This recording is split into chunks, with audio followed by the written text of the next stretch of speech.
Welcome to today's Explainer. Normally we dive into all sorts of topics here, but today, well, we need to shift gears. We're looking at something incredibly serious. A truly heartbreaking incident that happened on a Saturday morning down in Sao Paulo, Brazil. When you or I sign up for an extreme sport, we're operating on this implicit, absolute trust, right? Trust that the gear is flawless, the crew knows exactly what they're doing, and every safety check has been ticked off. It's that safety net that lets us take those crazy leaps of faith. But what happens when that net just isn't there? Today, we're going to walk through the very realistic, very harrowing timeline of a complete catastrophic failure, the investigation that followed, and the devastating reality of what went so terribly wrong that weekend. To really wrap our heads around how this nightmare unfolded, we have to start with the victim and the location itself.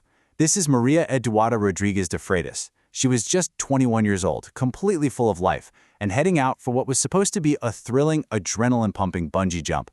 This all went down in Limeira, a city in the state of São Paulo, at a spot ominously called Skeleton Bridge. And let me tell you, standing at the edge of Skeleton Bridge, staring down at that intensely realistic drop, it's terrifying. It's the kind of extreme environment that absolutely demands perfection. Zero room for error. Maria literally put her life in the hands of the staff that morning, having no idea that this foundational trust was about to be betrayed in the worst possible way. Now, to really put the sheer scale of this into perspective, we're talking about a 40-meter drop. 40 meters. That is roughly the same as plunging off the roof of a 13-story building. Obviously, surviving a fall like that without a tether it's virtually impossible. But what makes the whole sequence of events so incredibly devastating is how entirely routine it all looked right up until the final second. According to people who were there, the workers led Maria right up to the edge of the platform. They went through all the standard motions, completely calm, looking like totally seasoned professionals, and then, in a moment that just defies all logic, they pushed her. They actually pushed her off the edge of this massive structure. So, the core of this tragedy boils down to a total, catastrophic breakdown of the most basic rule in the book. Think about standard bungee jumping. Attaching the safety cord is step one, right? It involves redundant carabiners, double-checking, crew members shouting out verbal confirmations before anyone even gets close to the edge. It's a lifeline designed to never, ever fail. But what actually happened to Maria? It's almost unthinkable. The workers pushed her off the platform without ever properly hooking that primary safety rope to her harness. I mean, pushing a young woman into a 13-story freefall without securing her lifeline? It's staggering negligence. And almost instantly, gravity took over. Witnesses said that right after she fell, you could hear these frantic, blood-curdling screams from the bridge. People suddenly saw the unattached rope dangling there, realizing what had happened just seconds too late. And what makes this even harder to digest is what Maria posted online just moments before stepping onto that platform. It's this deeply haunting final message. She was clearly feeling the anticipation, and she wrote, "Who was the crazy person who let me jump off the bridge?" If you look closely at her post, you can actually see a promotional banner in the background for a company called Enter Cordis, which was reportedly linked to organizing the jump. There is a deeply dark, terrible irony here, because that name essentially translates to something involving ropes or cords, literally the one vital piece of gear they completely ignored. What she meant as a lighthearted, nervous joke about doing an extreme sport is now frozen in time as this tragic premonition. It really just humanizes her, you know? It reminds us of that genuine mix of excitement and nervous energy she was feeling, totally trusting the pros around her. But the horror of this failure didn't just end with the drop. The human cost here is just unimaginable, especially for the people who loved her.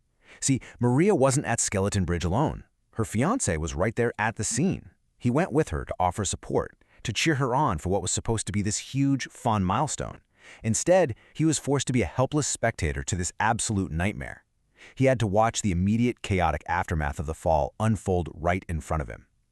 Local reports actually detailed that the moment he realized the safety rope was never attached and got that agonizing confirmation of her death, the shock and grief hit him so hard that he fell severely ill right there on the bridge. He actually needed immediate medical attention right in the middle of all that surrounding trauma.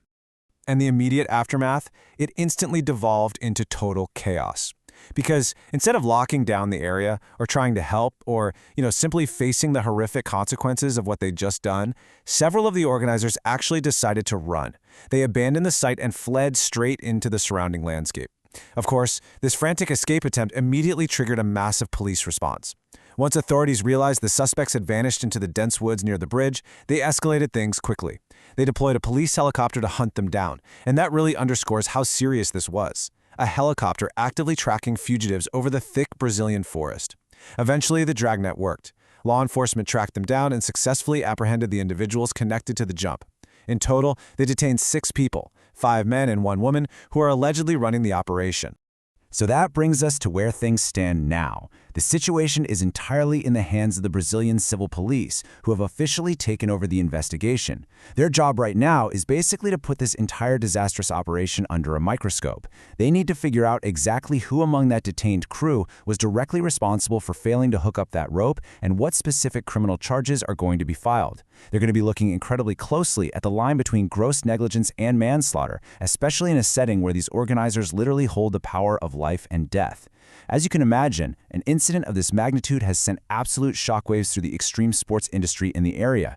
The authorities are keeping the exact details of the pending charges pretty close to the chest for now, but they are actively building a case to get some form of justice for what was, frankly, an entirely preventable tragedy. Which leaves us with one incredibly haunting question to wrap up this explainer. How? How can a fundamental, absolute, life-saving safety measure be completely ignored by the exact people whose only job is to enforce it? It's one of those scenarios that really forces us to take a hard look at systems of accountability, the extreme fragility of human life, and why strict, uncompromising safety regulations aren't just red tape. They are literally vital.